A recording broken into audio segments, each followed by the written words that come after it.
Yes, sir, you can start, sir. Ma'am, you can go ahead, ma'am. Yeah, okay, thank you. Good morning, sir. Good morning, everyone. This is DVNL Pratyusha, DRNB resident, Medicover Hospitals. Today, my topic of presentation is trauma resuscitation.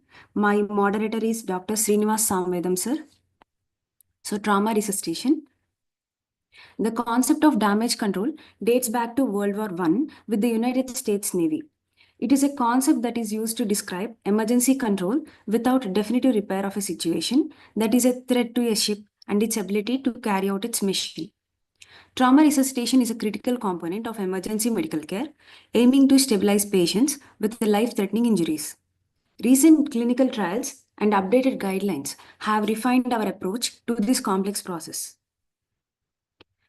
Coming to acute coagulopathy in trauma, which is a very important concept, where severely injured patients who sustain large volume blood loss often develop lethal triad, which include coagulopathy, hypothermia, and metabolic acidosis. Each of these disturbances precipitates more of the same, ultimately producing irreversible shock. Significant blood loss, tissue injury, and hypoperfusion produces a complex cascade of upregulated innate immunity genes and downregulated adaptive immunity genes.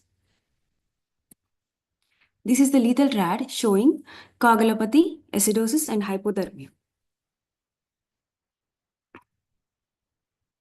In trauma, there is tissue injury, shock, and deadly triad, which leads to endogenous response where there is increased activation of protein C, endothelial glycocalyx disruption, platelet dysfunction, and fibrinogen depletion, which ultimately together leads to acute traumatic coagulopathy, where we see autoheparinization, hyperfibrinolysis, reduced clot strength, reduced thrombin formation. Trauma-induced coagulopathy shows both the variants, hypocoagulability and hypercoagulability. In hypocoagulability with hyperfibrinolysis, platelet dysfunction, fibrinogen depletion, decreased thrombin generation, these leading to bleeding phenotypes.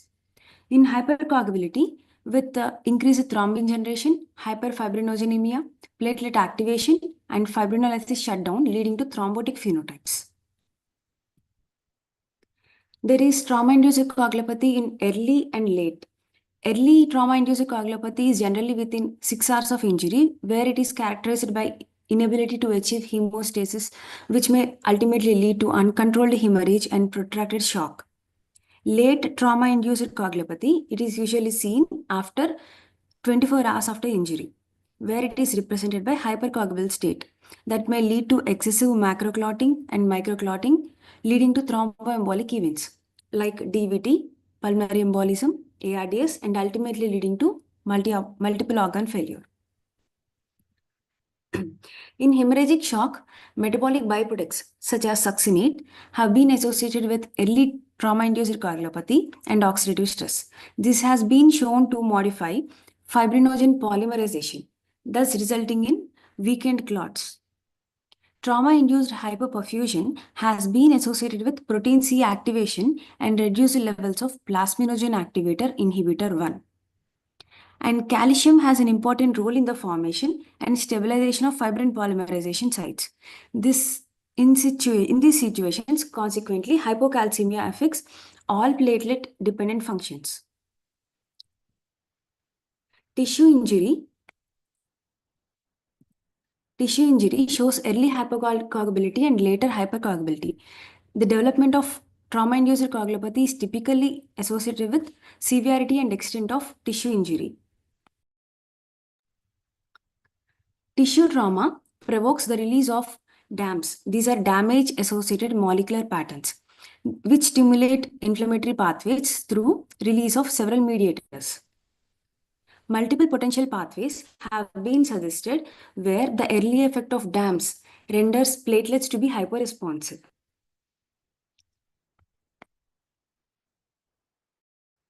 Endothelial dysfunction.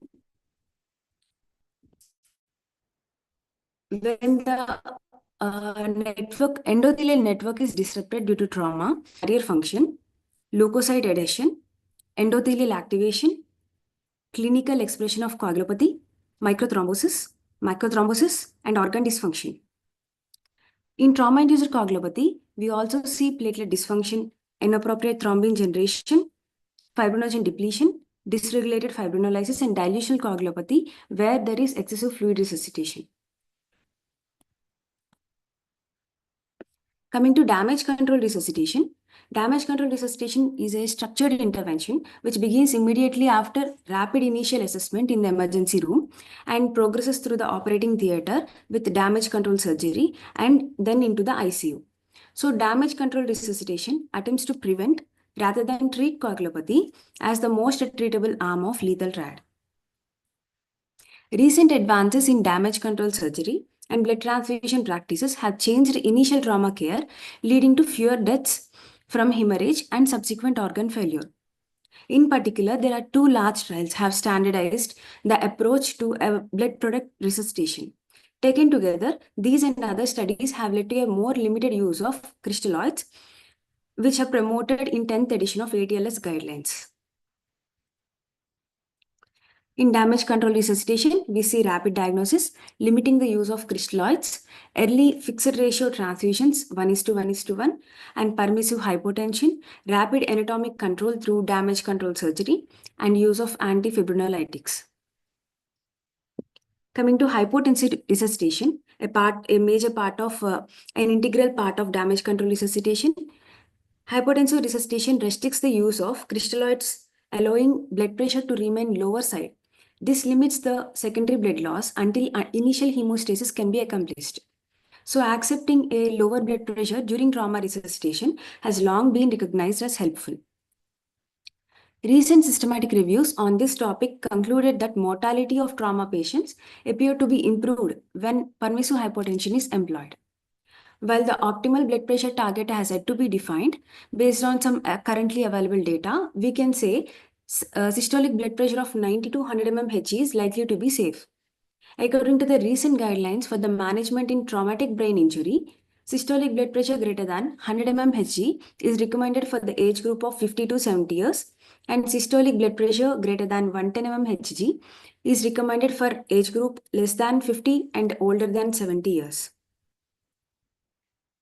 Coming to the airway management, patients that arrive to the hospital with major trauma and severe metabolic derangements require definitive airway control.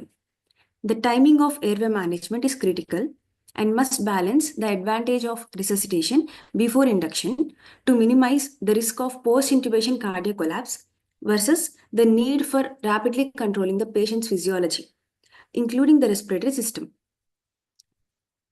Rapid sequence intubation is standard technique for intubation in most trauma patients. Medications and doses need to be carefully considered and individualized for hypotensive trauma patients. Surgical damage control. Damage control surgery includes controlling major hemorrhage and contamination and applying temporary closure devices. Techniques such as abdominal packing, the use of hemostatic agents, vascular shunting, and use of endovascular shunting and embolization may help. Intravenous fluid versus blood. Contributions to the military and civilian trauma literature in the early 2000s suggested ratios of blood components in massive transfusion protocols. Delaying resuscitation associated with higher volumes of crystalloids by 48 hours has worse outcomes compared to early resuscitation, according to study published in Critical Care Medicine Journal in July 2024. When resuscitated with fluids, there are three different types of fluid responders. These are rapid response, these come under rapid response, transient response, and no response. When the patient is having minimal blood loss, in about 10 to 20%, requiring low requirement of IV fluids and low requirement of blood component transfusions, and possible requirement of operating room involvement, and the vital signs with this resuscitation returning to normal come under rapid response. Transient responders are those where there is moderate and ongoing blood loss of about 20 to 40% and high requirement of IV fluids, moderate requirement of blood components, and likely involvement of operating room, and having transient improvement in vital signs with this resuscitation come under transient response. And no response is seen with patients having severe blood loss greater than 40%. and high requirement of IV fluids, and immediate and high requirement of blood components, and high requirement of operating room involvement, and the vital signs not returning to normal. These come under no response. Massive transfusion in trauma is defined as requirement of greater than 10 units of PRBCs within first 24 hours of admission, or requirement of more than 4 PRBCs in 1 hour with anticipation of ongoing need, or requirement to replace a greater than 50% of estimated blood volume with blood and blood products within 3 hours of admission. The assessment of blood consumption score, ABC score, was developed by Cotton and his team as a simple bedside tool. This involves mechanism of injury, which is penetrating or not, heart rates if it is greater than 120 per minute tachycardia or not, systolic blood pressure less than 90 mmHg or not, positive EFAS scan. So when ABC score, assessment of blood consumption score, greater than 2, initiate massive transfusion protocol.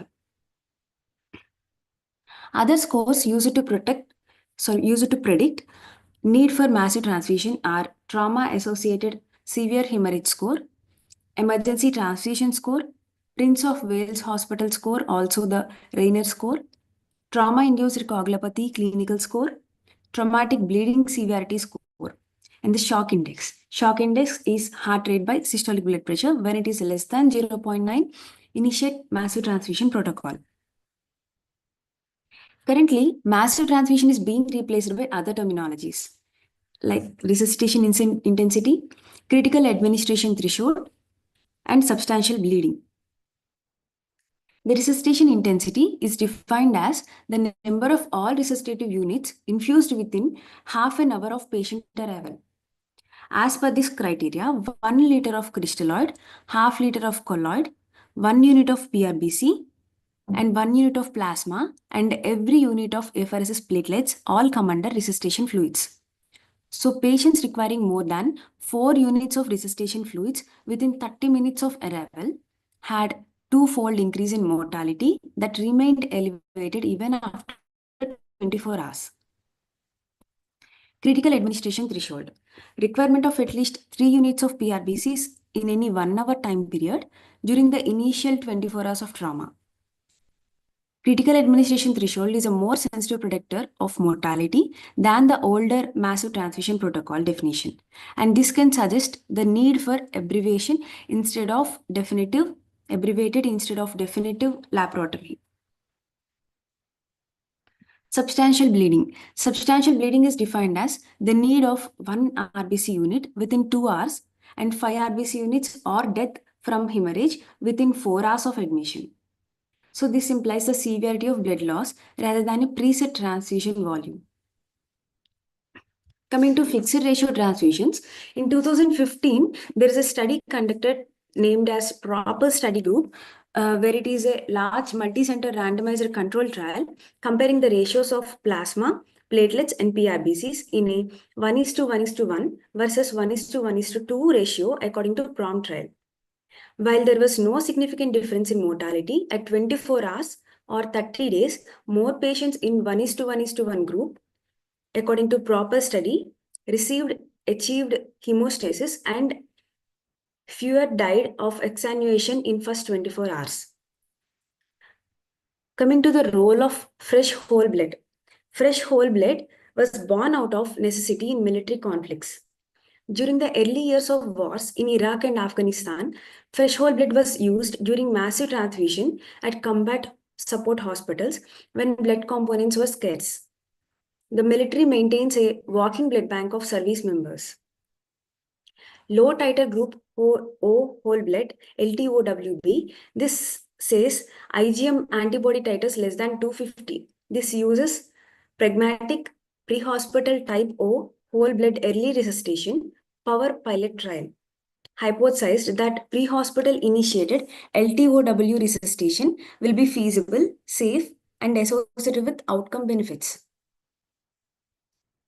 Patients randomized to pre-hospital LTOWB relative to standard care had lower red cell transfusion requirements at 24 hours and a lower incidence of abnormal TEG measurements. No transfusion reactions during the pre-hospital or in-hospital phase of care were documented. There are some other studies like Troop trial and Webster study. Whole blood in trauma patients with hemorrhagic shock is Webster study. These trials are presently enrolling the patients to compare the outcomes of low titer group O whole blood versus blood components in trauma resuscitation. Studies by Brill and his team in 2022 and Cotton and his team in 2013 suggested that whole blood transfusion was associated with improved survival and reduced overall blood utilization. Comparing both whole blood and component therapy, advantages in whole blood are it uses simple protocols. It is easy to administer in pre-hospital and hospital settings. It provides all blood components. It avoids hemodilution. Disadvantages of whole blood are the unnecessary blood components may be given, shorter shelf life, fewer randomized controls, less oxygen carrying capacity, potassium accumulation, may develop congestive cardiac failure in severe anemic patients. Coming to the component therapy, advantages are it is used basing on simple protocols and uniform dosing. It is easy to administer in pre-hospital and hospital settings. More randomized control trials for 1:1:1 transfusion according to proper trial, and blood components are readily available. Optimal method for transfusing large amounts of a specific component. Disadvantages in component therapy are it does not replenish fibrinogen effectively in early stages, and there may be chances of volume overload and pulmonary edema. What is the role of cryoprecipitate? Cryoprecipitate administration has been associated with increased fibrinogen levels. Recent large-scale studies like the Cryostat 2 trial have demonstrated no significant improvement in survival outcomes for trauma patients with major hemorrhage. But there may be a role for using TEG or ROTEM to guide cryoprecipitate administration in trauma, but more study is needed to make specific recommendations. Role of plasma concentrates. The pre-hospital air medical plasma PAMPER trial assessed the impact of administering thawed plasma during air medical transport in trauma patients at risk for hemorrhagic shock. The study found that pre-hospital plasma administration was safe and resulted in lower 30-day mortality compared to a standard care. Another significant study, COMBAT trial, that is control of major bleeding after trauma, evaluated the effects of pre-hospital plasma transfusion in trauma patients with hemorrhagic shock. The results indicated no significant survival benefit. A post-hoc analysis combining data from PAMPER trial and COMBAT trials examined the influence of pre-hospital transport time on the effectiveness of pre-hospital plasma. The analysis revealed that pre-hospital plasma administration was associated with reduced mortality in patients with trauma and significant hemorrhage when transport times were prolonged. So during this massive transfusion, we have to measure and monitor serum calcium levels, serum fibrinogen levels, lactates, base excess, coagulation parameters, platelets, and temperature. Complications of massive transfusion include transfusion-related acute lung injury, acute respiratory distress syndrome, transfusion-associated cardiac overload, transfusion-associated immunomodulation, transmission of infections, electrolyte abnormalities, hypokalemia, hyperkalemia, hypocalcemia. There might be cytotoxicity, hypothermia, compartment syndrome, dilutional coagulopathy, hemolytic transfusion reactions, and post-transfusion graft versus host disease. When to terminate massive transfusion protocol? So according to American Society of Anesthesiologists, there are some criteria when to terminate the massive transfusion. When the bleeding source is controlled, when there are stable hemodynamic vital signs. According to American College of Surgeons, terminating massive transfusion protocol is when the bleeding source is controlled, stable hemodynamics, and decreasing vasopressor dependence. So according to Task Force for Advanced Bleeding Care in Trauma, it is when hemoglobin concentration reaching to 7 to 9 gram per deciliter, PT and APTT time less than 1.5 times the normal values, platelets greater than 50,000 or platelets greater than 1 lakh in traumatic brain injury patients or active bleeding patients. Fibrinogen greater than 1.5 to 2 gram per liter. There are no recommendation regarding viscoelastic hemostatic assay parameters. Next, the antifibrinolytics, tranexamic acid. The normal fibrinolysis, plasminogen binds to lysine on the surface of fibrin. Tissue plasminogen activator then converts plasminogen to its active enzymatic form, plasmin. So plasmin then degrades fibrin to inactive fragments and degrades the formed clot. So tranexamic acid is synthetically derived from amino acid lysine. Tranexamic acid blocks the lysine binding sites on the surface of plasminogen and in doing so reversibly inhibits fibrinolytic interaction between plasminogen, plasmin and fibrin. In 2010, there was a trial conducted, CRASH-2 trial, which is a large randomized controlled trial across 40 countries with 20,211 enrolled patients, where they studied the administration of 1 gram of tranexamic acid over 10 minutes, followed by infusion of 1 gram over 8 hours, within 8 hours of injury in adult trauma patients. So tranexamic acid administration was associated with reduction in all-cause mortality in these studies. Similar reports were reported with the MATTERS study and PETRAX trial. MATTERS study is military application of tranexamic acid in trauma emergency resuscitation, and PETRAX trial is pediatric trauma and tranexamic acid trial. Coming to TEG and ROTEM, the thromboelastographic studies. The conventional plasma-based coagulation tests are PT, APT, INR, and fibrinogen and platelet counts. Whole blood assays are TEG or ROTEM, which provide rapid evaluation of clot formation, strength, and lysis, which reflect the entire hemostatic process. So according to ETACTIC trial that is published in 2021, there was no difference in overall outcomes between viscoelastic hemostatic assays, major hemorrhage protocols. So when the plasma is to platelets is to RBC ratios 1:1:1 or whole blood transfusions done, maintain hemoglobin greater than 10 gram per deciliter, restrict the use of crystalloids and give a 1 gram calcium chloride. Then rapid TEG assessment to be done. When there is no availability of TEG and there is need of greater than 4 RBC units per hour, transfuse platelets and cryoprecipitate. When the activated clotting time is greater than 128 seconds, transfuse plasma. When the TEG is available and the angle showing less than 65 degrees in TEG, transfuse cryoprecipitates. When the maximum amplitude is less than 55 millimeters, transfuse platelets.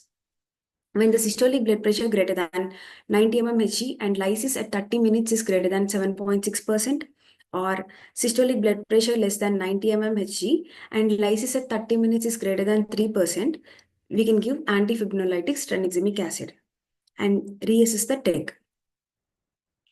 So balance crystalloids and vasopressors use fibrinogen concentrates and RBC or plasma is to RBC 1:2.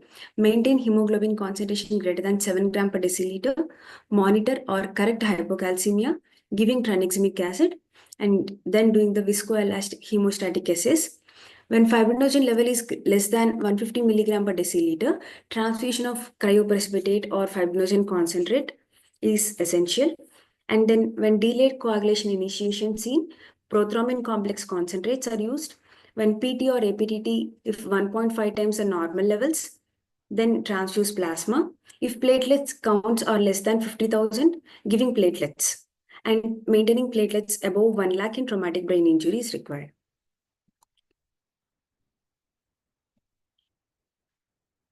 Coming to resuscitative endovascular balloon occlusion of the aorta, according to World Journal of Emergency Surgery, for splenic and liver injury patients, WSES grade 1 to 3, those who are hemodynamically stable and fluid responders and where imaging shows positive blush, endovascular intervention is very helpful.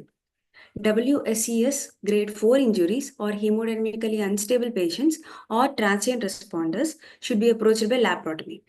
Resuscitative endovascular balloon occlusion of aorta, RIBOVA technique, may provide a valid, innovative alternative to aortic cross-clamping, grade 2B, in hemodynamically unstable patients with suspected pelvic bleeding.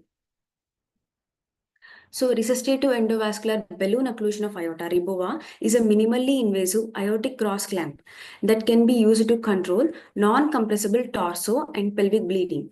Depending on the site of injury, the balloon can be inflated in either zone 1 at the level of diaphragm for intra-abdominal hemorrhage or at zone 3 at the bifurcation of aorta for pelvic hemorrhage. The UK RIBOVA trial evaluated the use of RIBOVA technique in trauma patients with extenuating hemorrhage. This study found that RIBOVA did not reduce mortality but may increase it compared to standard care alone. Role of arginine vasopressin. A notable randomized control trial, the Ebert shock study, assessed the effects of low-dose AVP supplementation on blood product transfusion requirements in trauma patients with hemorrhagic shock. The study found that AVP supplementation significantly reduced the volume of blood products transfused without increasing complications. The Ever Shock trial involved adult trauma patients who received at least 6 units of any blood product within 12 hours of injury. Participants were randomized to receive either arginine vasopressin or a placebo. The primary outcome was the total volume of blood products transfused within 48 hours. Results indicated that arginine vasopressin group required significantly less blood product transfusion compared to the placebo group. Further research is necessary to confirm these studies. Novel anticoagulant reversal agent. Andexanet alpha for patients on factor 10A inhibitors. Annexa 4 and Annexa 1 study demonstrated that andexanet alpha effectively reversed anti-factor 10A activity and was associated with good or excellent hemostatic efficacy in at least 80% of the patients. Its role in the broader context of hemorrhagic shock, especially in trauma patients, remains uncertain. Damage control strategy.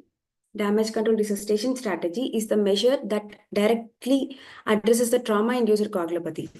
Although several concerns, such as the plasma to RBCs ratio, the method of achieving balanced resuscitation, and the administration of other coagulation factors are not completely resolved, it is now the most beneficial measure for treating trauma-induced coagulopathy, and it can change the treatment strategy of trauma patients. The effect of reversal of coagulopathy in the massively hemorrhagic patient may shift the operative strategy from one of the damage control surgery to definitive surgery. Thank you all.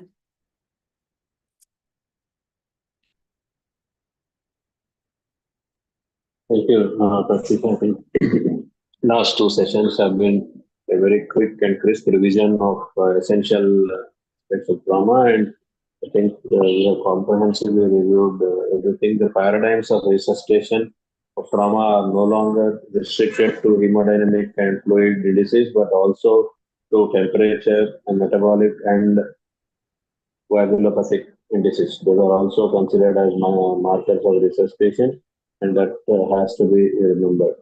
Certain terminologies have changed, as we have heard last time and this time also. So we need to understand when we document this, we accept the definitions and apply them more rigorously. Then some.